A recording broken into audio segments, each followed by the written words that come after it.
All right, guys, we're getting close to the end of the show, which means our last stand-up routine is up. Give it up to the ever-eclectic Scott Dobo!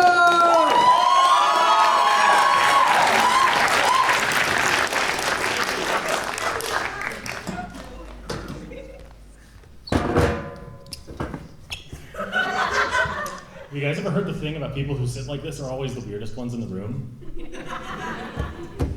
Well, this couple summers ago, I had the pleasure of working at a local gas station in my hometown of Georgia. For those of you that have never held a job like that, don't.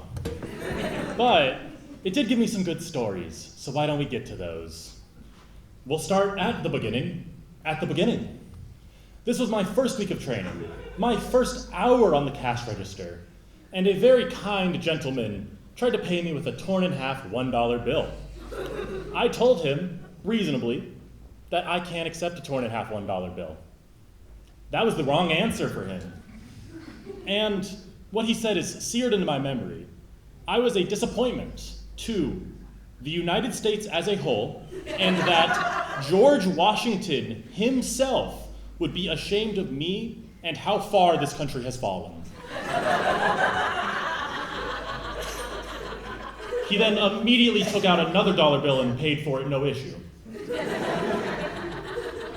So then, there was also another customer who decided he was going to spend his spare time harassing and quizzing a gas station cashier. What did I do to earn his ire? I asked him if he wanted a receipt. After he had told me he already did. So, cue a honest-to-God rivalry, where this man would come into the gas station and every single time switch up what he wanted. He wanted a bag one time, no receipt another. How about both? How about neither? How he had enough spare time to single out and harass a gas station cashier, we'll never know. But we'll get to my personal favorite guy, the Pooh Man. So, the Pooh Man in question. I was working a regular shift, nothing out of the ordinary, and a guy hurriedly comes up to me and says he wants to speak to my manager. So, point him in the right direction. This was the start of a 45-minute conversation with many revelations. You see, the Pooh Man had figured out our gas station was being singled out and targeted by a super secret billionaire. This billionaire in question wanted nothing from our gas station. No gas, no food, no drinks. The only thing he wanted from us was to poo in our toilets.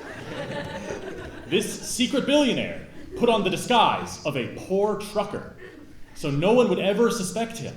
And only the Pooh Man had figured out this ruse, and he was sharing this with our manager so we could put a stop to it. But on the topic of disguising yourself as a normal person when you're not, let's talk about my freshman year roommate. He was, to put it lightly, my arch nemesis. I sacrificed everything just to make his life marginally worse. I did not care how much I was inconvenienced, how much I was annoyed by my own actions. I did it if I could convince myself he would not like it. Now, what did he do to earn all of this disdain? It is more accurate to say, what didn't he do? Because he did not leave the room, he did not shower, and he did not change clothes. I kept track of it one time. He wore the same set of clothes for a full week. What did he do with all the spare time he gained by not doing basic hygiene? Absolutely nothing. He was glued to his chair. So, the highlight of my week were the days I opened my dorm door and did not see him. So, let me ask you guys a quick question, though. What is the pettiest thing you have ever done? Don't be afraid, you can raise your hand. The audience participation. All right, guys, you're all saints. Well, I can't answer that question.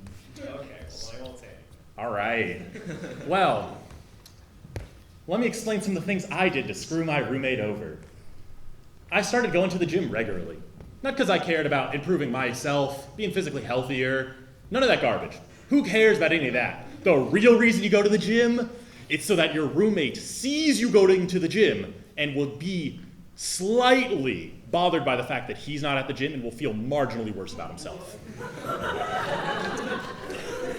And another fun fact about this room, I owned the trash can and I owned the trash bags. So the entire spring semester, guess what he did not get access to? I was not willing to let him have that 5-second convenience of throwing something in the nearby trash can. That was too much for him. He didn't earn it. And now, let me introduce you to my personal magnum opus. I started going to bed at increasingly early times.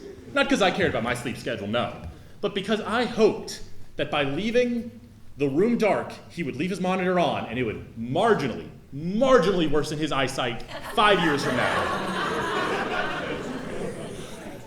Now, the question I'm sure you're all thinking is, how's my relationship with him today? And if you think it was sour, you are dead wrong, because he sent me an email the other day that he put me down as a recommendation for a job interview. So, question of the hour. If they do contact me, do I let him get the job, or do I spend a full hour to that interviewer telling him every reason I hate this man? I guess we'll find out if they contact me. I'll give you a hint. I don't think he's gonna get that job if they do. Well, that's all for me, and I hope you enjoy the rest of the show.